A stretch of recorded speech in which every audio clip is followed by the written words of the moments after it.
So the finale finally happened, episode 9 for WandaVision. We got it, and, well, I'm kind of split, like, right down the middle. Now, to sum this episode up in one word, in comparison to everything we heard, the hints, the teases, the leaks, even though you should never believe leaks and always take them with a grain of salt, Paul Bettany being, as we know now, sarcastic, even though that was obvious once I read the actual, official statement from him.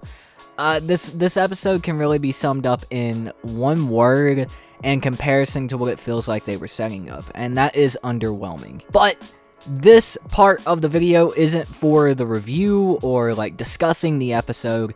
We will do that at the end of the video, and this is like a first take, first impressions.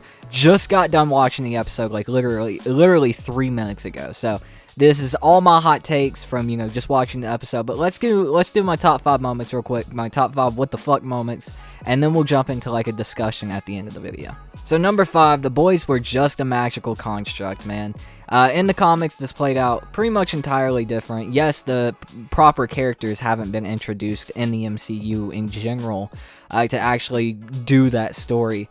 But we really thought they were introducing a character that made that story possible, that made the boys being actual, like, real physical beings possible, and that was Mephisto. But as you can tell, we got no Mephisto, which is really, really disappointing. But again, we'll get to that. But yeah, the boys were magical constructs. When the Hex came down, they went down with it, along with our old pal, old buddy, Big Daddy Vision. He went down as well. But yeah, they were just magical constructs, completely straight away from the original comic story that they were kind of in line with.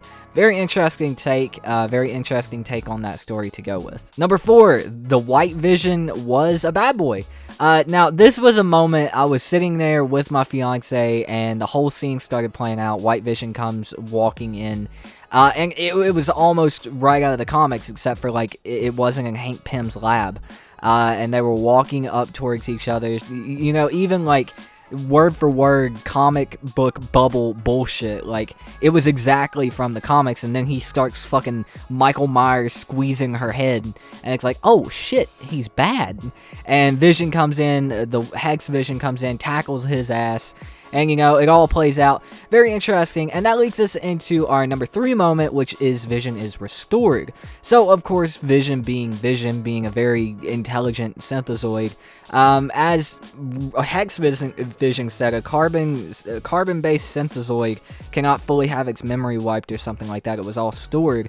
So once Hex Vision was asking like philosophical questions about a ship, I know the ship he was talking about, and I know the story he's talking about, but I literally just forgot the name of it. Thesis, or some shit like that. His ship, talking about, if a piece comes off with rot, is it the same piece? Is it still a part of the ship?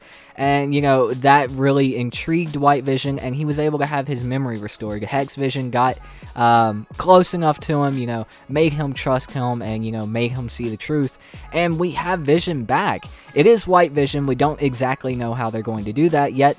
He has his memories back, his entire memory up until his death in Infinity War and Endgame. He got both of those deaths memorized. We don't know if he has his emotions yet, because we got to see him like for literally a second, and then he says, I am Vision, and flies away. Number 2, Wanda embraces the Scarlet Witch. Now, this is one of my favorite moments from the episode. This is the one where I was sitting there like nerding out. I was like, holy shit, I can't believe they did it. These crazy ass fucking horse shit motherfuckers. Like, they actually did it. And it looks great. It looked great. The way that Wanda actually defeated Agatha, sorry. The way she actually defeated Agatha, holy shit. I don't know if you guys can tell. Disney, Marvel, please stop releasing these episodes at 3 in the morning. I am extremely tired, okay?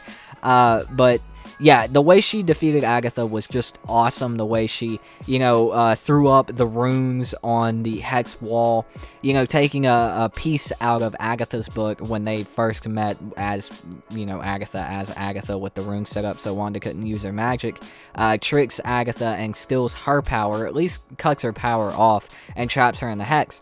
and in doing so, fully embraces the Scarlet Witch. We get to see the full costume for Wanda, I'm assuming, of course, and that's the costume we're going to see in all the future movies that she's in, and it really looks dope. It's a great take on the comic book, costume, especially like the more recent comic book costumes, because in the comics, as of like the 2000s, they went very leathery, and especially in the MCU, they went very leathery, and it looks great. I mean, that is one of like the high points of this episode. And now our number one big moment, but I'm not really considering this like this is a top one what the fuck moment, not in a good sense for me.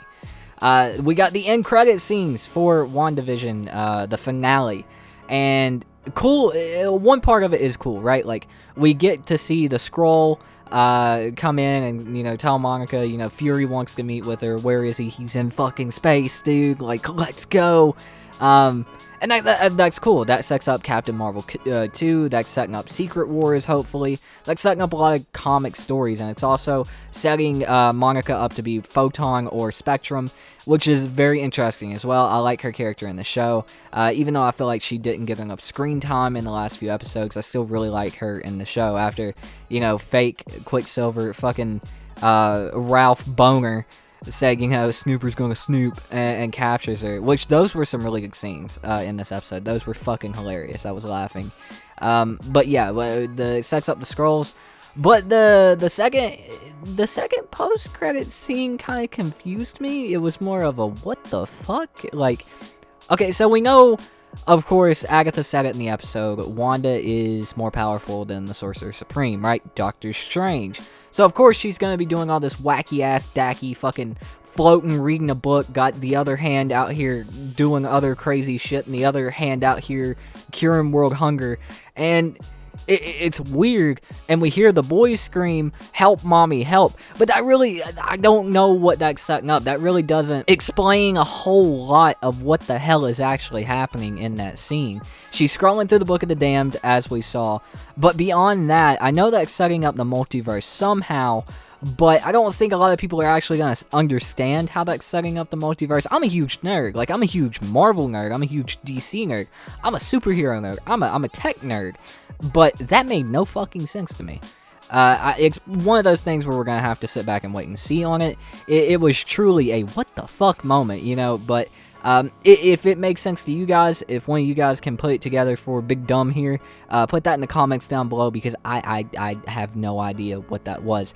I'm assuming she heard them in another dimension, in another multiverse, and that's what's going to happen in Doctor Strange 2, or at the end of Spooderman, something to do with going home or being away from home 3. I'm sure that's going to happen there. We don't really know yet. That was just a very, very vague post-credit scene. But that is my top 5 moments. If that is what you came to the video for, there you go. Those are my top 5 what the fuck moments. Let me know yours in the comments down below. But if you do want to hear me discuss the episode a little bit, stay tuned. We're going to get into all of this shit. So, overall, the episode was decent, right? It was decent if it was a standalone TV series in the MCU, right? Like if it was a standalone TV series in the MCU along the same lines of like Agents of S.H.I.E.L.D. or some shit like that, where it's not heavily affecting what's coming next in the MCU. Like if it wasn't directly tying into Doctor Strange 2 and Spooderman 3, then it wouldn't be such a problem for me.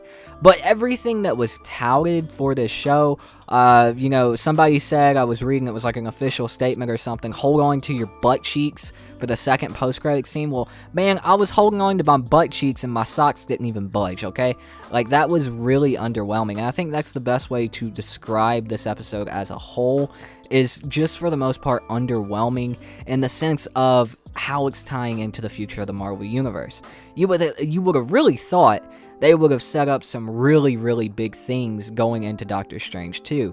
Now, of course, one can argue, well, they did. They said that Wanda is the most powerful being in the universe, and she's stronger than Doctor Strange, and she's scrolling through a book and hearing voices in another dimension, in another multiverse, and, in the multiverse, whatever. And yeah, that is a fair point. But we are missing some very vital characters to those stories that actually make it make sense, right? We're missing Mephisto, who is, in the comics, my mind is blown, because he plays such a major part in the current storyline that just happened on WandaVision, and he's nowhere to be found. I seriously thought it was that Hayward douchebag, and it's not. The dude just got put in handcuffs and got strolled away by two fucking mall cop looking guys, okay? So, he's not Mephisto. Mephisto didn't appear whatsoever. White Vision, we got to see him for about 2 seconds. I feel like with everything going down, the Hex ending and everything else, look, Vision, I know you just got brought back to life and had all your memories given back to you, but you know that girl that, you know, you made kill you in Infinity War, and then that big purple dude with the ball sack chin reset time, and then killed you again in front of her? I think you should go talk to her, you know what I'm saying? And not, he just flies away. We don't know where he went. He probably went to, like, Mexico. He's searching for Jesus or some shit. I don't know exactly what was happening there. Why they gave him literally a second of screen time as Vision revived. That made no sense. And as far as, like, setting up Doctor Strange 2, I feel like it should have been something more along the lines of Thor, right? I think it was at the end of Thor Ragnarok, if I'm not mistaken, or at the end of Doctor Strange to set up Thor Ragnarok, where Thor is visiting with Doctor Strange. I feel like it should have been something along that lines of her doing this crazy whippy-dippy shit, cross-legged in the air, while there's a fucking projection of her making and drinking some tea, which really doesn't make sense in my head whatsoever, because if the real her is in there doing whippy and dippy, reading through a book, you know, talking to God with the other hand, then she's not getting the sustenance or the thirst quenching from the tea that the projections, I don't know, that made no sense to me. But regardless, it would have felt better, I guess, to have, like, Doctor Strange to just, like, pop up, walk through the door, and be like, what are you doing? Like, stop your shit, let me help you, or something like that. But I feel like what it's trying to set up and what it's tying into didn't set that up well enough to justify it.